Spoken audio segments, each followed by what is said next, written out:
बिस्मिल्लाहिर्रहमानिर्रहीम। आज के प्रोग्राम के साथ मैं हूं नुसला मलिक। नाज़रीन, 39 साल कबल पंजाब के वज़ीर आला की हैसियत से मियाँ नवाज शरीफ ने अपने ओहदे का चार्ज संभाला और उसके 5 साल बाद मियाँ नवाज शरीफ पंजाब की सियासत पर अपनी गिरफ्त मजबूत करते हुए मुल्क के वज़ीर आज़म बन गए। गोया जो 39 साल पहले मियाँ नवाज शरीफ ने सफ़र जारी किया पंजाब के वज़ीर आला की हैसियत से, उसके बाद वो मुल्क के 3 बार वज़ीर आज़म मुंतखब हुए। अब उनकी बेटी 39 साल बाद पंजाब की वज़ीर आला बनने जा रही है। तो सवालात ये उठते हैं कि क्या जिस तरीके से मियाँ नवाज शरीफ ने पंजाब पर अपनी गिरफ्त मजबूत की थी, मरीम नवाज शरीफ साहबा उसी गिरफ्त को जो है वो मजबूत रख पाएंगी, अपने वोट बैंक में इजाफा कर पाएंगी, और जिस तरीके से मियाँ नवाज शरीफ पंजाब के वज़ीर आला से होते हुए वजारत उज़्मा तक जा पहुँचे, मरीम के लिए ये सफ़र इतना ही आसान होगा। दूसरी तरफ जिस किस्म के चैलेंजेस हैं इस वक्त मुल्क के अंदर, एक मईशत का चैलेंज है, दूसरा मुल्क के अंदर सियासी चैलेंज है। क्या पंजाब के सबसे बड़े सूबे के वज़ीर आला की हैसियत से मरीम नवाज साहबा इस सियासी और इस मुआशी सूरत हाल पर भी काबू पा गएंगी? ये भी बड़ा एक अहम सवाल है। दूसरी तरफ पंजाब असम्बली के आज अरकान ने हल्फ उठा लिया। PTI से वाबस्ता सुन्नी इत्तेहाद कौंसिल में शामिल होने वाले अरकान ने भी हल्फ उठा लिया, लेकिन मखसूस नशिस्तें जो सुन्नी इत्तेहाद कौंसिल को मिलनी हैं उस पर अभी तक फैसला नहीं हो पाया।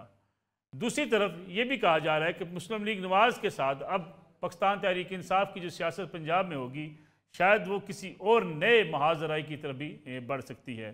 क्या जो इस वक्त PTI फैसले करने जा रही है, क्योंकि बैरिस्टर गौर पर भी एतराज़ात उठे और ये भी कहा गया कि इस वक्त पाकिस्तान तहरीक इंसाफ जो है, आने वाली जो लीडरशिप है उसकी, वो ये चाहती ये है कि मुल्क के अंदर सियासी अमल चलता रहे, पार्लियामेंट के अंदर PTI से वाबस्ता लोग जो सुन्नी इत्तेहाद कौंसिल का हिस्सा बन चुके हैं वो अपना किरदार अदा करें।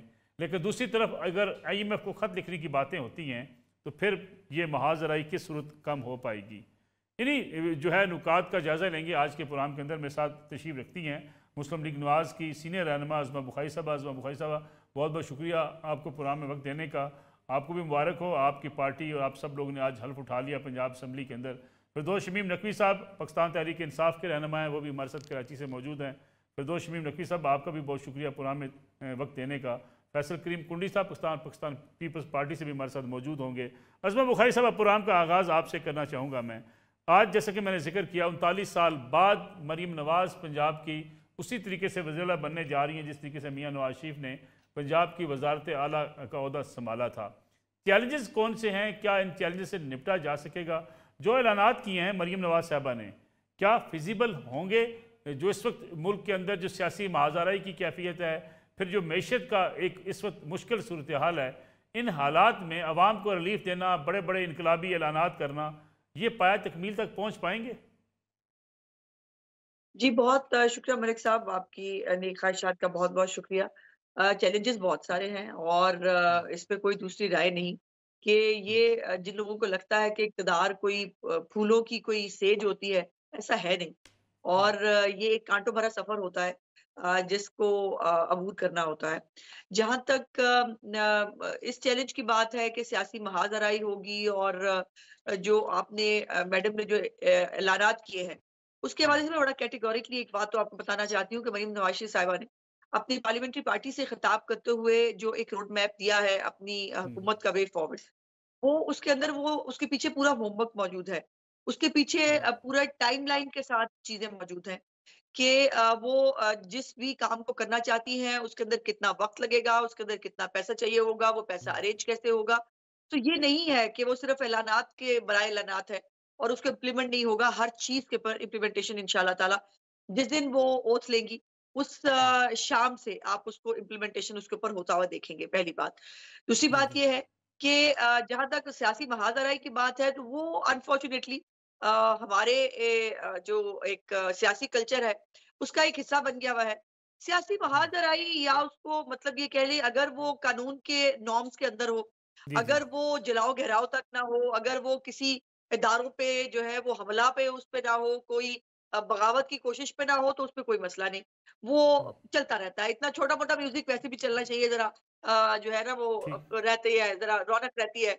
लेकिन अगर वो हद से बढ़ जाए, जो पिछली दफ़ा किया था PTI ने जब वो 2 ढाई महीने के लिए हमजा साहब की हुकूमत के दौरान ऑपोजिशन में गए थे, जिसमें डिप्टी स्पीकर के बाल नोचने से लेकर पुलिस वालों को मारने से लेकर जो है वो हर तरह की बेहूदगी जो है वो हाउस के अंदर शामिल थी। वो लेकिन उस वक़्त परवेज़ इलाही साहब ठीक। उनके एक मददगार के तौर पर उनके पीछे मौजूद थे और परवेज़ इलाही साहब के पीछे उनका हायर किया हुआ पूरा सेक्रेटेरिएट स्टाफ, जो बाकायदा इस तमाम मार्का आरई के ऊपर उनको सपोर्ट किया करता था। अब वो मतलूबा सहूलत इनको मुयस्सर नहीं है। तो अब ये अगर एडवेंचर नहीं करेंगे तो बहुत अच्छी बात होगी, और अगर कोई एडवेंचर करेंगे तो फिर ज़ाहिर है वो कोई अच्छी चीज़ नहीं है। पाकिस्तान के पंजाब के लोग अपने मसाइल का हल चाहते हैं, इलेक्शन हो चुका है, अब आम आदमी को डिलीवर करना है, और जो पॉलिटिकल पार्टी इसके अंदर जो है वो काम करेगी, डिलीवर कर पाएगी, यकीनन उसको पज़ीराई मिलेगी। और जो सिर्फ़ जिन्होंने सड़कों पे सिर्फ़ जो है वो रोना-पिटना करना है और उन्होंने रोते-धोते करना है, उसका तो फिर कुछ नहीं हो सकता। ठीक है, फिरदौस शमीम नकवी साहब, जो अज़मा बुखारी साहब बात कर रही हैं कि हल्की फुल्की मौसीकी तो चलनी चाहिए, चलती रहेगी, लेकिन क्या पाकिस्तान तहरीक इंसाफ जो है वो सड़कों पर एहतजाज करेगी, पार्लियामेंट के अंदर अपना किरदार अदा करेगी? दूसरी तरफ पीपल्स पार्टी सिंध में आ गई, पंजाब में मुस्लिम लीग नवाज़, KPK के अंदर आपके पास इक़्तिदार होगा, बलूचिस्तान के अंदर इत्तेहादी हुकूमत बनेगी। इन हालात में तो तमाम सियासी जमातों के लिए एक मौका है कि एक सूबा उनके पास होगा, वो वहाँ डिलीवर कर सकते हैं, अपनी परफॉर्मेंस दिखा सकते हैं, फिर अगले इलेक्शन के लिए वो तैयारी पकड़ सकते हैं कि वजारत उज़्मा की तरफ अपने कदम बढ़ा सकें। आपको लगता है PTI जो है वो परफॉर्मेंस पर तवज्जो देगी, या जो सियासी महाजरा इस वक्त चल रही है इसमें मजीद इजाफा होगा?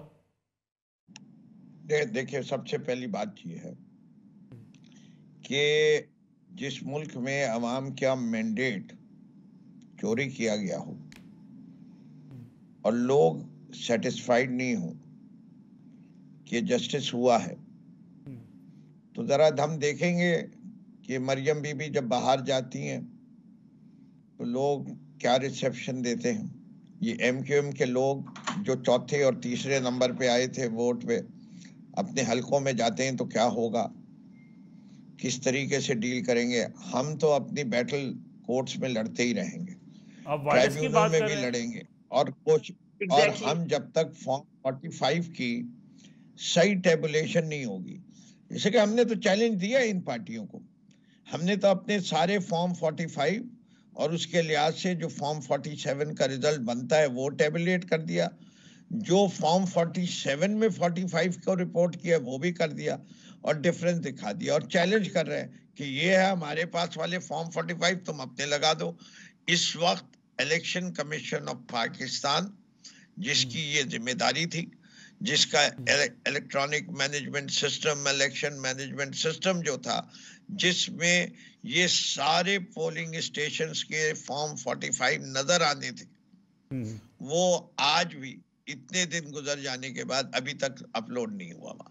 लेकिन नकवी साहब ये डिमांड तो आपकी वैलिड है कि ये शफाफियत है। जी नकवी साहब, ये डिमांड तो आपकी वैलिड है कि आपके एक मिनट चाहूंगा, एक मिनट। जबकि हम क्लेम कर रहे हैं कि हमारी जो सीटों की तादाद है वो कहीं ज्यादा है, और हम 150 से 180 सीटों के दरमियान बात हो रही है इस वक्त, और जब 136 से ऊपर हो जाती है तो मेजॉरिटी, और यही पंजाब के अंदर भी तकरीबन सूरत हाल है। तो बैटल जो है पाकिस्तान के मैंडेट की, वो ट्राइब्यूनल्स में चलेगी, अदालत सारी दुनिया ने देखा, सारी दुनिया के ऑब्जर्वर ने देखा, तो ये कोई हमें कहने की जरूरत नहीं है। आप कोई मीडिया उठा लीजिए, कोई इंटरनेशनल ऑब्जर्वर की रिपोर्ट देख लीजिए, फैफन की रिपोर्ट देख लीजिए, कोई भी ये बात कह दे कि ये सही हुआ था तो ठीक है।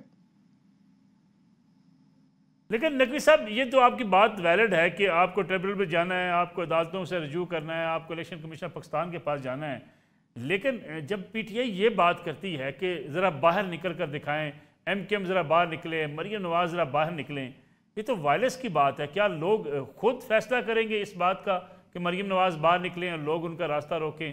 क्या आप समझते हैं पाकिस्तान इन चीज़ों का मुतहम्मिल हो सकता है? नहीं, देख, कप्तान को तो आपने जेल में रखा हुआ है, कप्तान कहाँ से कुछ करेगा? जरा देखे, अब एक मिनट, आपके घर में चोरी हो जाए, डाका डल जाए, और आपके सामने डाकू आ जाए, तो आप उसको फूलों के हार पहुंचाएंगे, कहेंगे कि आओ मेरे घर खाना खाओ, अब तुम जो है वजीर बन गए हो? लोग तो खुद डील करेंगे उससे। कराची कानून में आजकल स्ट्रीट यानी क्राइम कानून के बढ़ता है। मुताबिक कोई कार्रवाई नहीं होगी, अदलिया से रजू देखिए नहीं मैं होगा, आपको लोग खुद बताऊं, फैसला कर स्ट्रीट लेंगे। क्राइम कराची में स्ट्रीट क्राइम बढ़ा हुआ है। जब भी कोई आदमी गन पॉइंट के ऊपर कुछ छीनने लगता है और लोग रेजिस्ट करते हो और वो डाकू हाथ लग जाए, तो उसके साथ जो हशर होता है, आप क्या कहेंगे, वो लोगों का जज्बात है। वो कानून के मुताबिक नहीं है। कानून के मुताबिक उनको पकड़ लेना चाहिए, लेकिन वो कहते हैं पुलिस तो कुछ करती नहीं है, छोड़ देती है, तो हम ही इसका हिसाब किताब कर लेंगे। तो पाकिस्तान में इलेक्शन कमीशन अपना किरदार नहीं अदा करे, अदालतें अपना किरदार नहीं अदा करे, तो फिर अवाम कहाँ जाए। अज़मा बुखारी साहबा, ये जो बात फिरदौस शमीम नकवी साहब कर रहे हैं, वो तो कह रहे हैं कि अगर हमें इंसाफ नहीं मिलता, आवाम सड़कों पर फैसला करेगी। अगर आप बाहर निकलेंगे, MKM बाहर निकलेगी, पीपल्स पार्टी बाहर निकलेगी, तो आवाम खुद उनसे हिसाब लेंगे। जी, बस यही मैं कह रही थी जी, इससे आप उनकी मतलब अंदाजा लगा लीजिए कि ये इस मुल्क के अंदर अनारकी चाहते हैं, ये इस मुल्क के अंदर जो है फसाद चाहते हैं। इनको मुल्क का सुकून बुरा मैंने तो लगता कहीं है, नहीं कहा, मैं इनको तो मुल्क की फालतू से तरक्की बुरी निजाम लगती है। इंसाफ मुझे मांगे। बात पूरी करने जी दीजिए, जी नकवी मुझे साहब, बात पूरी करने दीजिए। नकवी आपने साहब अपनी बारी सुने। में जो कहना था कह लिया। और आपने बाकायदा तौर पर फिरदौस शमीम नकवी साहब एक टीवी चैनल के ऊपर बैठकर वो लोगों को उकसा रहे हैं कि वो कानून हाथ में लें। तो ये बात तो मैं बड़ी कैटेगोरिकली बता दूं, जहां तक मरियम नवाज की बात है, जिस शख्स ने भी कानून को हाथ में लेने की कोशिश की या जिसने ज्यादा हीरोगरी की, फिर उसके बाद वो जो है वो ये बुनियादी हकूक और जुल्म हो गया, फिर ये परचम लेके कोई ना निकले। ये नहीं हो सकता कि आपकी बदतमीजी को मुसलसल मुसलसल बर्दाश्त किया जाए, आपकी हुटिंग को, आपके बुली करने को जो है वो आपका आपका तुर्रा इम्तियाज यकीनन है सियासत का, लेकिन उसको आप दूसरों के ऊपर फोर्स करेंगे तो जवाब आएगा। ये मैं बड़ा कैटेगोरिकली बता रही हूँ। और इसलिए बेहतर है कि बराए मेहरबानी ये खुद घरों में बैठे रहेंगे, लोगों के बच्चों को मरवाएंगे, लोगों के बच्चों को ऊपर केसेस बनवाएंगे और उसके बाद उनको पूछेंगे भी नहीं। आज जो बच्चे 9 मई में जेलों में हैं, इनमें से कितने गए हैं उनके घरों पे? इनमें से कितनों ने जाके पता किया उन बच्चों के घर वालों के साथ क्या हो रहा है, उन बच्चों के साथ क्या हो रहा है? इमरान खान जो है उसके बच्चे तो बाहर बैठे हैं ना, दूसरों के बच्चे बाहर वो सड़ रहे हैं जेलों के अंदर। ये यही करना चाहते हैं, ये इस पाकिस्तान की यूथ को, पाकिस्तान की खवातीन को ये शील्ड के तौर पर पहले भी इमरान खान जमान पार्क के बारे इस्तेमाल नहीं कर रहा था, अब भी यही करना चाहते हैं कि लोगों को इस्तेमाल करें अपनी सियासत के लिए और उनको गलत तरीके की सियासत जो ये सिखा रहे हैं, कानून में हाथ में लो, तो फिर कानून को हाथ में लेंगे तो कानून का डंडा भी चलेगा, सिंपल सी बात है। ठीक है अज़मा बुखारी साहब, एक कमर्शियल ब्रेक प्रोग्राम में हमें शामिल करनी है, वापस आते हैं इस ब्रेक के बाद। प्रोग्राम एक बार फिर खुशामदीद। फिरदौस शमीम नकवी साहब, ये पाकिस्तान तहरीक इंसाफ के ऊपर ये इल्ज़ाम क्यों आता है कि वो जाते हुए लोगों पे आवाज़ें कसते हैं, लोगों को चोर चोर कहते हैं, लोगों को डाकू कहते हैं? ये कल्चर PTI क्यों प्रमोट करती है? क्यों ऐसा कहा जाता है कि अपने मुखालफिन के ख़िलाफ़ पब्लिक प्लेसेस पर अगर आप आवाज़ उठाएंगे या किसी का रास्ता रोकेंगे, ये तो वायलेंस है। दूसरा ये बताइएगा कि पाकिस्तान मुस्लिम लीग नवाज़, उसको गिला था 2018 के इंतखाबात के ऊपर, पीपल्स पार्टी को गिला था, सारी जमातें एहतजाज कर रही थी और जमातें ये कह रही थी कि इमरान खान साहब को लाया गया है, सिलेक्ट किया गया है। उस वक्त भी बड़े एहतजाज हुए, लेकिन किसी ने IMF को ख़त लिखने की कोशिश नहीं की, ना ये कहा आलमी मालियाती इदारों से कि वो पाकिस्तान की इमदाद बंद कर दें। PTI ऐसा क्यों करती है? ये देखिए, आपने 4-5 सवाल एक साथ किए हैं। पहली चीज, ट्विटर हमने बंद किया। जब आप लोगों को जो ये किताब आईन पाकिस्तान फ्रीडम ऑफ स्पीच की राइट देती है, फ्रीडम ऑफ प्रोटेस्ट की इजाजत देती है, फ्रीडम ऑफ एसोसिएशन की इजाजत देती है, जो उज़्मा बीबी कह रही थी, वो कह रही थी भाड़ चूल्हे में जाए पाकिस्तान का आइन। हम जरा कोई निकल के देखे, मैं सारी फ्रीडम्स की ऐसी तैसी फेर के रख दूंगी। ये है पाकिस्तान के आइन की इज्जत। इन्हीं ने ये करके भी दिखाया है। जो कुछ हमने मोहसिन नकवी के जमाने में कानून को हाथ में लिया तो। एक मिनट, अब देखिए, आपने सवाल पूछा है, मुझे जवाब देने का हक है अपने अंदाज से।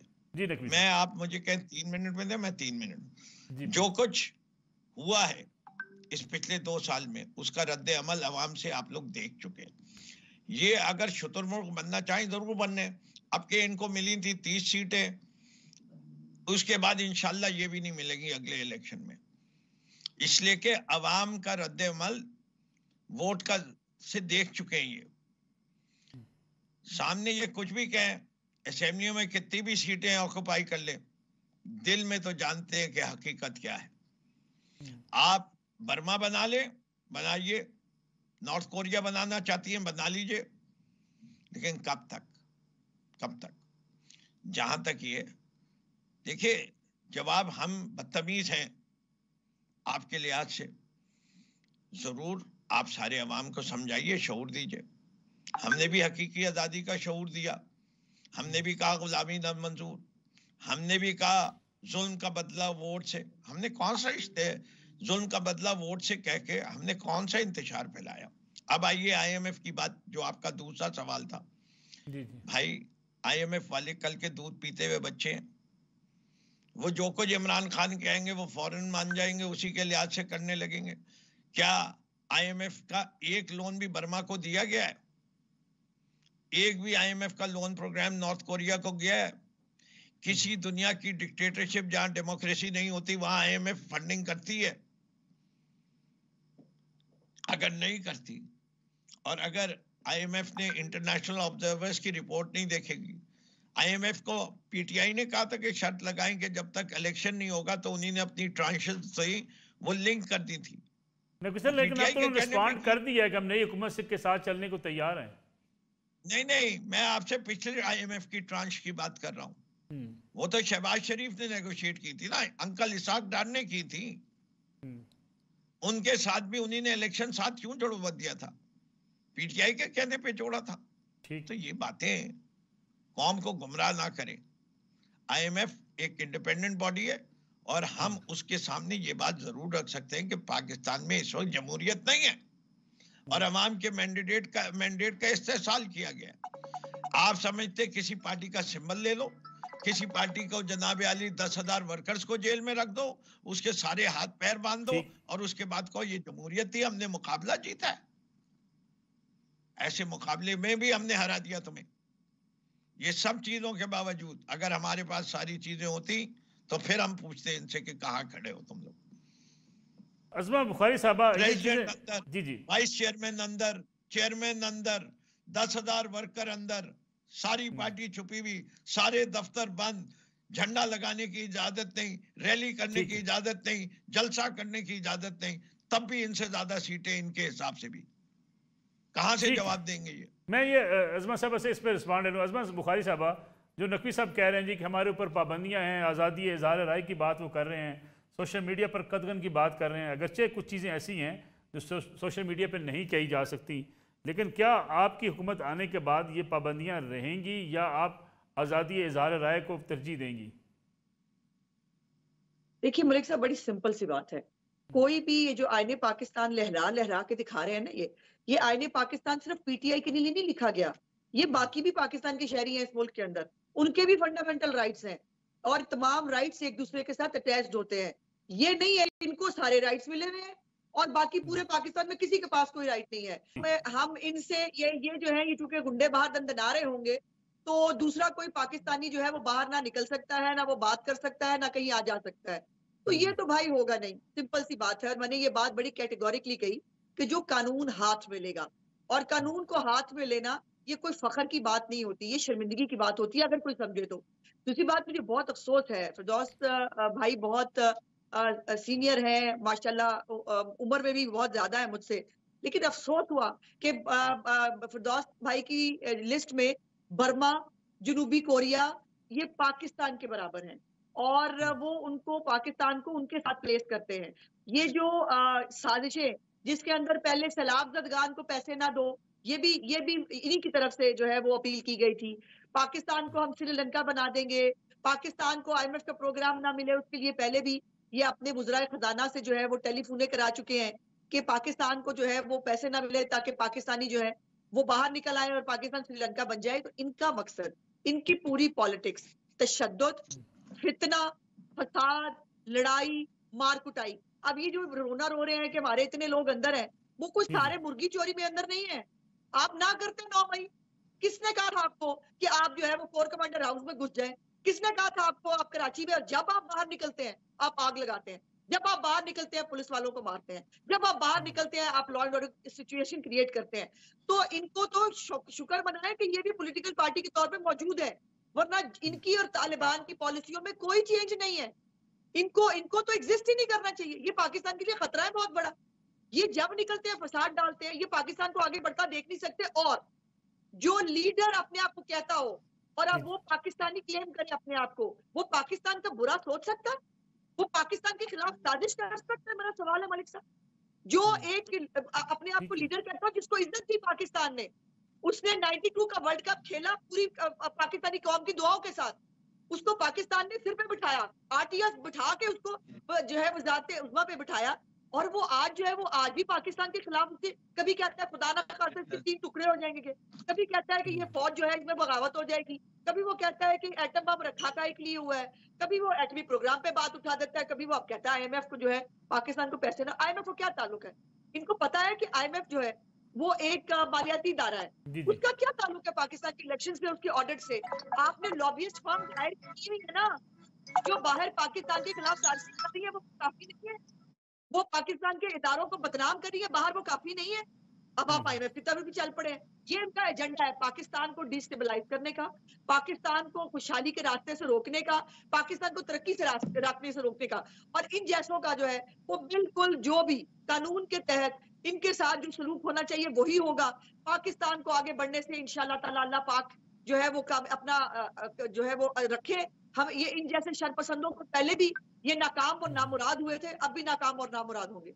नकवी साहब, बैरिस्टर गौहर अली खान भी इस बात के हामी हैं कि आईएमएफ को खत नहीं लिखना चाहिए, क्या इस वजह से उन्हें हटाया जा रहा है? दूसरा ये बताइएगा, मियां अजहर साहब हों, बैरिस्टर गौहर हों, ये तो सुन्नी इत्तेहाद कौंसिल में शामिल नहीं हुआ, अगरचे ये दलील दी जा रही है कि उन्होंने अपनी पार्टी को लिख कर दे दिया था, 3 रोज़ के अंदर अंदर वो शामिल हो सकते थे। मामला इतना सादा ही है? नहीं, पहले तो मैं उज़्मा बीबी को जवाब दूंगा। 27 साल से ये पार्टी एग्जिस्ट करती है। 27 साल में जितने जलसे हमने किए, जितने जुलूस हमने निकाले, जितनी रैलीज हमने निकाली, आपने तो की भी नहीं है। एक पत्ता नहीं टूटा। 9 मई की भी जुडिशियल इंक्वायरी नहीं हुई। ये फिरदौस शमीम नकवी को 9 माह हो चुके हैं जेल में, अभी तक चार्ज नहीं लग सका। नामालूम अफराद में मेरा नाम डाला हुआ है।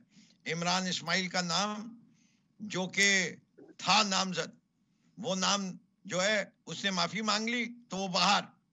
अंदलीब अब्बास माफी मांग ली तो बाहर, और अंदर कौन है? खतीजा शाह। ये था कानून आपके दौर का? ये है इंसाफ? ये है अदालतें? और अगर आप ये समझती हैं कि लोगों के ऊपर उनके खिलाफ एहतजाज करना, तो इस वक्त तक लंदन में सारे पीटीआई के वर्कर और ओवरसीज पाकिस्तानी को अंदर कर देना था। वहां तो कोई पीटीआई की हुकूमत नहीं है, वहां तो रूल ऑफ लॉ है। क्यों वहां दी जा रही है इजहार राय की इजाजत? इसे कि तमाम मुहज्जब कौमें इसकी इजाजत देती हैं। और मैंने जो नॉर्थ कोरिया और बर्मा का एग्जाम्पल दिया था, मैं और भी दे देता हूँ। अफगानिस्तान को मिलेगी आईएमएफ का प्रोग्राम? नहीं मिलेगा। ईरान को दे रही है आईएमएफ प्रोग्राम? नहीं दे रही। इसमें नहीं दे रही? मैं खुश तो नहीं होना चाहिए ना, इस पे अफसोस होना चाहिए। मैं कम्युनिस्ट कंट्रीज के नाम लेना शुरू करूं? रशिया को मिलेगा आईएमएफ का प्रोग्राम? नहीं मिलेगा। So if you don't have knowledge, please be reasonable about what you से। पाकिस्तान का कोई बुरा नहीं चाहता। मैं आपको ये नहीं कहूंगा कि आप मुहिब्बे वतन पाकिस्तानी नहीं है। आपकी सोच का तरीका आपका है। You welcome to your ideas and your ideology. I am welcome to mine. मैं आप आता हूं वापस आपकी तरफ। Right to expression. जी। अब आए आप जो सवाल आपने पूछा था। जी जी। देखिए, आप ये देखिए, हम पूरे पाकिस्तान की पार्टी है। हम हर चीज का ख्याल रखते हैं। जिस वक्त जिस आदमी की जरूरत है हमने उसको प्लेस किया। इस वक्त हमारे यहाँ प्राइम मिनिस्टर डेजिग्नेट जो है वो उमर अयूब खान है। इसलिए चेयरमैन साहब ने मोस्ट प्रॉब्ली, हमारे फाउंडर चेयरमैन ने ये फैसला किया कि बैरिस्टर अली जफर साहब का, जिनका ताल्लुक पंजाब से, उनको या कोई और शख्स भी हो सकता है। तो मैं ये अभी हतमी फैसला नहीं है, कोई भी हो सकता है। इस वक्त पार्टी के अंदर इलेक्शन हमारे होने वाले हैं, पैनल्स 1-2 दिन में सामने आ जाएंगे, इलेक्शन होंगे, पता चल जाएगा कौन आ रहा है। नाज बलोच साहब, पाकिस्तान पीपल्स पार्टी क्यों नहीं ये फैसला कर पाई कि अगर अभी वफाकी हुकूमत का हिस्सा बन जाना चाहिए, काबीना में जाके अपनी परफॉर्मेंस PMLN के साथ मिल के बेहतर करने की कोशिश करनी चाहिए, ताकि लोगों का एक एतमाद बने आने वाली हुकूमत पर? बिस्मिल्लाहिर्रहमानिर्रहीम। देखिए, पाकिस्तान पीपल्स पार्टी ने हत्तुल इम्कान कोशिश की कि पार्लियामेंट को अपने फ़ाल बनाने के लिए अपना किरदार अदा किया जाए, क्योंकि मुल्क के जो संगीन मामलात हैं, जो अहम मामलात हैं, वो मईशत को लेकर हों या जो बुनियादी डे टू डे अफेयर्स हैं, उनको आगे बढ़ाने के लिए इस पार्लियामेंट को एक्टिव करना बहुत लाजमी है। तो इस हवाले से पीपल्स पार्टी ने एक बहुत ही पॉजिटिव किरदार अदा किया है। जहाँ तक आप हुकूमत में हिस्से की बात कर रहे हैं, तो पाकिस्तान पीपल्स पार्टी जो है वो अपने मंशूर जो इलेक्शंस में हमने पूरी इलेक्शन मुहिम में जो अपना मंशूर पेश किया, वो हमारा मैनिफेस्टो डेफिनेटली डिफर करता है दीगर सियासी जमातों से। अलबत्ता हुकूमत का क़याम में आना बहुत लाजमी अमल था, उसके लिए हमने अपने जो सपोर्ट एक्सटेंड की है। मैं समझती हूँ ये बहुत ही एक खुशाइंद बात है और एक अच्छी मिसाल है, एक अच्छा प्रेसिडेंट है, एक ऐसे वक्त में जब किसी एक सियासी जमात के पास वाज़े अक्सरियत मेजोरिटी नहीं थी। तो पाकिस्तान पीपल्स पार्टी की जो नंबरिंग पोजीशन थी सेकंड लार्जेस्ट पॉलिटिकल पार्टी के हवाले से, तो वो इतनी अहम थी कि कोई भी सियासी जमात जो है वो तनहा हुकूमत बनाने की पोजीशन में नहीं थी जब तक पीपल्स पार्टी को शामिल ना किया जाता। तो हमने उस हवाले से तो बिल्कुल अपना किरदार अदा किया, लेकिन डेफिनेटली इस वक्त तक जो हमारी सीसी का फैसला है, पाकिस्तान पीपल्स पार्टी की सीसी ने जो फैसला किया, उसके ऊपर उसी के मुताबिक से हम हुकूमत में काबीना का हिस्सा नहीं बन रहे, लेकिन अलबत्ता हम हुकूमत के क़याम में अपना किरदार अदा कर रहे हैं। तो मैं समझती हूँ अच्छी बात है, पीएमएलएन के पास मौका है, वो अपनी फुल स्ट्रेंथ शो करके अगर अपनी कैबिनेट से डिलीवर करने की कोशिश करते हैं तो और जिम्मेदारी लेते हैं, रिस्पॉन्सिबिलिटी लेते हैं अच्छे और बुरे की, तो फिर डेफिनेटली उनको एक मौका मिला है। तो लेट्स सी कि वो किस तरह से आगे बढ़ते हैं। बट ये है पंजाब के गवर्नर जो है वो कोई जियाला होगा, टेक्नोक्रेट होगा या जर्नलिस्ट होगा? देखिए, ये तो आने वाले वक्त बताएगा और डेफिनेटली हमारे पास पंजाब में भी हमारे पास साउथ पंजाब से और मुल्तान से आपने देखा कि किस तरह से पीपल्स पार्टी ने जो है एक अच्छा मैदान मारा है, और आपने ये भी देखा कि लाहौर में जो बिलावल भुट्टो साहब जो है इलेक्शन उन्होंने कॉन्टेस्ट किया तो वाज़ अक्सरियत उनको मिल रही थी। उसके बाद इलेक्शन में डेफिनेटली हमारे तहफ़्फ़ुज़ात उनकी सीट के ऊपर जो मामलात हैं उस पर रहे हैं, तो क्यों नहीं हो सकता, बिल्कुल एक जाला पीपल्स पार्टी का जाला गवर्नर हो सकता। पहले भी हम जाले जो है वो पंजाब के गवर्नर रह चुके हैं, तो जाला गवर्नर तो पीपल्स पार्टी का हो सकता है, इसमें कोई जो है सरप्राइज होने वाली बात भी नहीं है, और जो है अच्छी की उम्मीद हमेशा रखनी चाहिए। पूरा में यहाँ एक ब्रेक का वक्त हुआ, वापस आते हैं इस ब्रेक के बाद।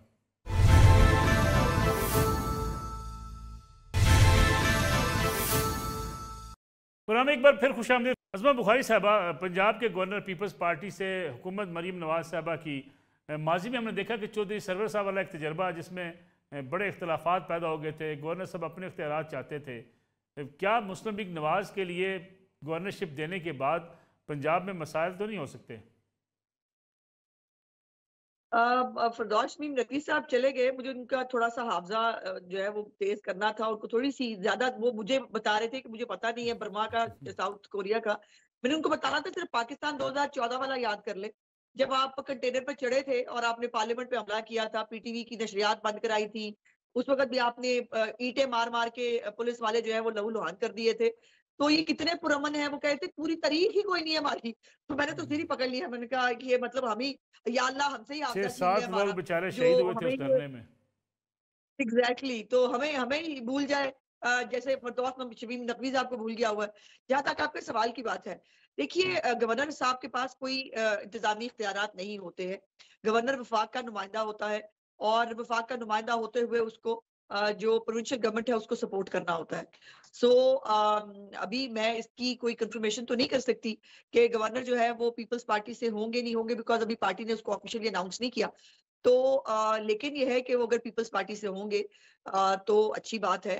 वो पंजाब के लिए अगर मिल के काम करेंगे, पंजाब के लोगों की बेहतरी के लिए काम करेंगे, तो इससे अच्छी बात क्या हो सकती है। नाज बलोच साहब, कुछ खबरें ये भी हैं कि पंजाब में जो है वो पीपल्स पार्टी काबीना में तो नहीं आना चाहती, लेकिन तकर्र तबादले और बाज़ जगहों पे फंड्स के हवाले से जनूबी पंजाब में स्पेशली कुछ डिमांड्स रख रही है। क्या ये बात दुरुस्त है? देखिए, इस किस्म की कयास आराइयाँ जो है मैं समझती हूँ ये मुनासिब नहीं है। ये वो वक्त है, अभी तो हुकूमत हतमी शक्ल अपना इख्तियार करेगी। अभी तो हमारी जो है बहुत इम्पोर्टेंट मामलात हैं। अभी तो कौमी असम्बली की हलफ बर्दारी की तकरीब होगी, उसके बाद हमें सदर मुमलिकत की वोटिंग है, प्राइम मिनिस्टर की वोटिंग है, ये तमाम चीज़ें, स्पीकर का इंतखाब है, ये वो तमाम अमल हैं जिसके ऊपर बातचीत जो है मेरा ख्याल है कि जारी है और उन्हीं इश्यूज़ को हम एड्रेस कर रहे हैं इस वक्त। और ये अहम मामलात हैं। पाकिस्तान पीपल्स पार्टी कभी पेटी पॉलिटिक्स नहीं करती, ना कभी ये ट्रांसफ़र, पोस्टिंग और इस किस्म की चीज़ों के ऊपर जो है अपना वक्त ज़ाया करना चाहती है, ना हमने पहले किया है। हाँ, हमारे जो तहफ़्फ़ुज़ात हैं वो हमने पहले से पेश किए हैं सामने। जो सैलाब ज़दगान हैं, जो लोग सैलाब से मुतासर हुए हैं, उनके जो अभी तक बुनियादी मसाइल हैं हल करने हैं, जिस तरह हमें ज़राअत में नुकसान हुआ है सैलाब की वजह से, उन चीज़ों को एड्रेस करने के लिए उन लोगों के हकूक़ हमने उनको देने हैं जो मुतासर हुए हैं सैलाब से। तो ये बुनियादी इश्यूज हमने अपने ज़रूर रखे हैं, लेकिन इस किस्म की कोई बात कहीं पर ना हुई है, ना ऐसी कोई पीपल्स पार्टी की ऐसी कोई सोच है। जहाँ पे हमारे कैंडिडेट्स जीते हैं, जहाँ हमारे अपने हल्के से जहाँ से पीपल्स पार्टी की नुमाइंदगी हुई है, डेफिनेटली उस हल्के के लोगों से जो वादे किए वो वादे पूरे करने के लिए अपना किरदार तो पीपल्स पार्टी अदा करेगी। लेकिन ये मैं समझती हूँ नामुनासिब बात है कहना कि ट्रांसफर, पोस्टिंग, इस किस्म की चीज़ों में पीपल्स पार्टी का कतई कोई इंटरेस्ट नहीं है। अज़मा बुखारी साहबा, पंजाब की काबीना की तश्कील की तरजीहात क्या होंगी? जी, पंजाब की काबीना ज़ाहिर है ये वज़ीर आला का प्रोग्रेटिव होता है कि वो अपनी कैबिनेट में किनको क्या जो है वो मुकाम देना चाहती हैं। लेकिन इतना ज़रूर कह सकती हूँ कि अभी चूँकि ऑफ़िशियल अनाउंसमेंट कोई वज़ीर आला साहिबा की तरफ से आई नहीं है, लेकिन उनकी ख्वाहिश है और कोशिश है कि यूथ प्लस एक्सपीरियंस जो है इसका कॉम्बिनेशन हो।